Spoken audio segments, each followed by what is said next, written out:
जय माता दी। जय माता दी club Namkum railway station Ranchi के प्रांगण में इस बार कोटिलिंगेश्वर मंदिर का प्रारूप बनाया जा रहा है, जो आप लोग आएँ परिवार के साथ देखें।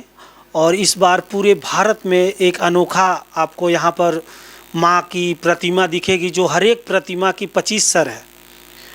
और ये 4 दिन का भव्य भंडारा का आयोजन किया गया है, जो भंडारा का प्रसाद ग्रहण करे और पुण्य के भागी बने और हमारे पंडाल में अवश्य आए।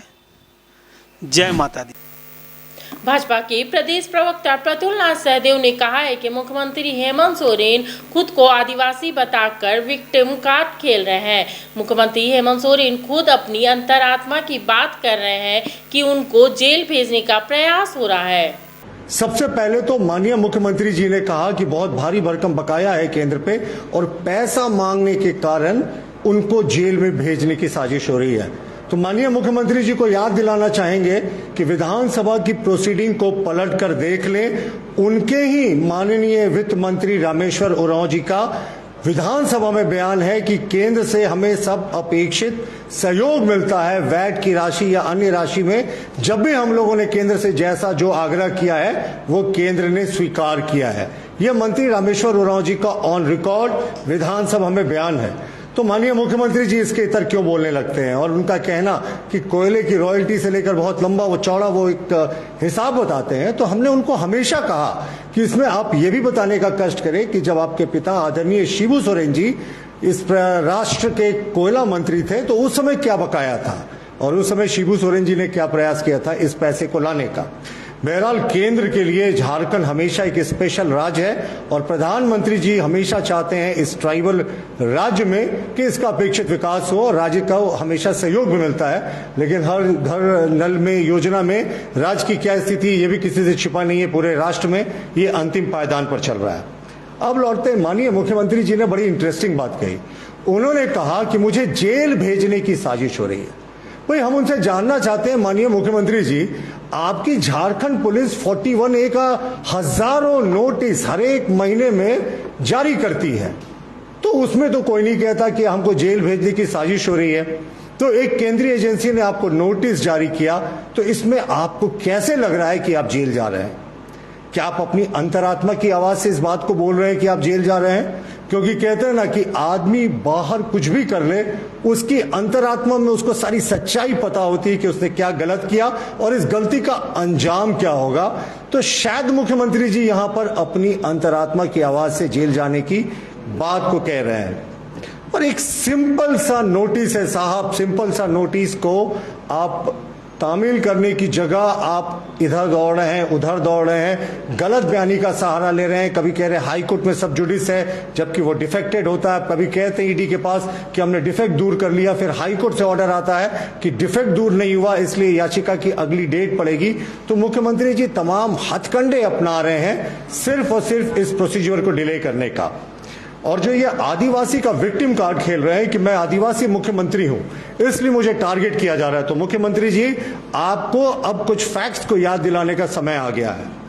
28 मार्च 2010 को हमारे वर्तमान प्रधानमंत्री नरेंद्र मोदी जी, जो तत्कालीन गुजरात के उस समय मुख्यमंत्री थे, उन्होंने 10 घंटे एसआईटी की जांच का सामना किया था और एसआईटी के हेडक्वार्टर जाकर।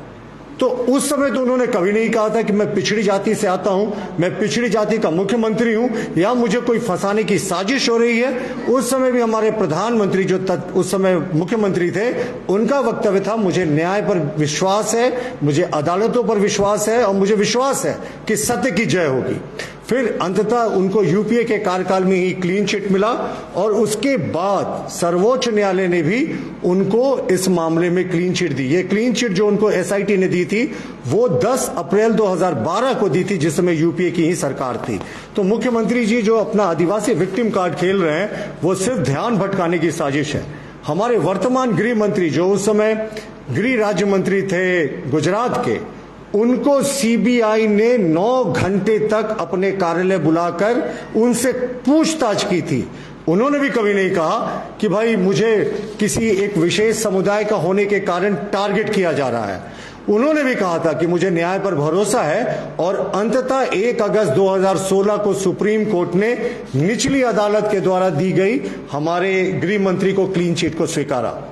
तो मुख्यमंत्री जी को जो बार बार ये उनकी जुबान पे बात आती है कि मुझे जेल भेजने की साजिश हो रही है, तो क्या ऐसा क्या उन्होंने कर दिया है? वैसे काफी चीजें तो हम भी जानते हैं, जमीन घोटाला हुआ, उसके अतिरिक्त खनन घोटाला हुआ, और इसके जितने मुख्यमंत्री जी के करीबी थे, यहां तक कि उनके विधायक प्रतिनिधि पंकज मिश्रा, जिसको ईडी ने मुख्य अभियुक्त माना था माइनिंग स्कैम के, आज तक मुख्यमंत्री ने उनको विधायक प्रतिनिधि के पद से नहीं हटाया, जबकि वो चार्जशीटेड है और जेल में है।